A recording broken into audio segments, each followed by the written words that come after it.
Hello, I'm Lucie and welcome to Naked Love. I'm here today to share with you four particular characteristics of Tantric sexuality according to one teaching that I found. It's according to Masters and Johnsons. So these are very particular characteristics that are very specific to why Tantra is Tantra. So let's start. The number one, tantric sex has no goal. So that means that there is no not this Western drive for orgasm, for the physical release and sexual satisfaction as we know it.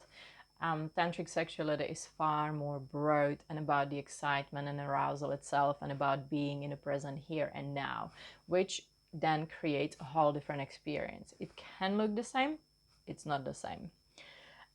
Secondly, the purpose of tantric sex is the invoking of transcendental states of being. So tantric sex is not so mind oriented and physically oriented on like, let's do this, this is how it is.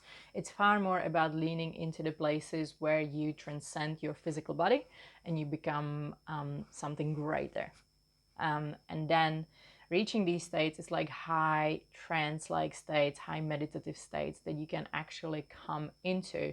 And it is, in West, we know these states through orgasm. So when you orgasm, you kind of naturally go there.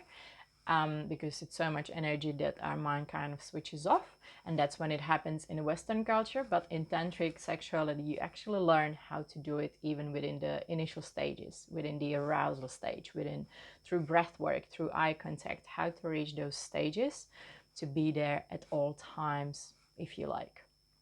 And it's definitely possible.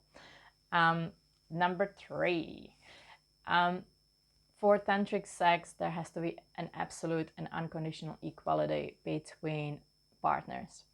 So it is very common in our culture to keep playing power play, to be hurt by opposite sexes, and afterwards blame them for all our anger and grief.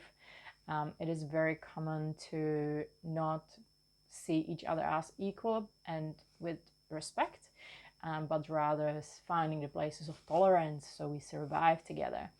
That it's unfortunately very limited version, and it can be all healed and it can be all let go of, so that one can actually find a place where you come into genuine love towards the opposite sex again. And by genuine love, I mean there's no conditions. There are no conditions on how they should be, who they should be, but you really come into a place of full acceptance and seeing them just as another expression of a human being.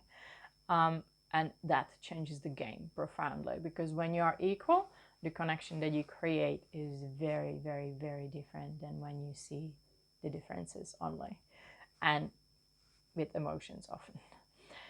And fourth, basic common characteristic of tantric sexuality is a very interesting one. So you might have heard about yab yam position. So it's a position when a man sits or dominant partner sits on the ground with crossed legs, and then the woman or the other partner sits on top of them, and you are facing with your chest, with your head, you kind of looking straight into each other's eyes, and all of your chakras are aligned. And this is depicted as a most common tantric sex position. And why? Simply because that in this position, two things happen. Your chakras are fully aligned and you are in full connection, in the perfect connection with your partner. So everything is kind of the same. You can stare into each other's eyes, so you can create deep levels of intimacy. Your hearts are connected. Everything is in resonance, which you could argue that we reach also in missionary position, but it is not so, because then comes the second aspect, and that is that the Tantra is all about connecting the earth and the sky, the below and above. And when you sit in this position upright is the best position to actually create and be the conduit of the connection between the earth and the sky. So as your base is sitting on the ground, you're fully connected to the earth energy and to the grounding and to the base. And then through your body, you become the conduit and channel as you connect to the consciousness from above. And that's why this position, connected with the connection with your partner, creates this perfect circuit for the tantric energy to occur.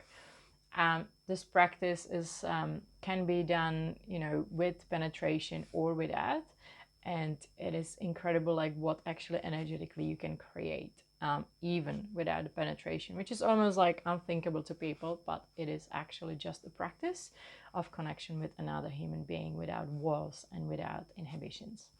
And that is the fourth characteristic. So I hope it helped you understand tantric sexuality a little bit better, and I'll see you in another video.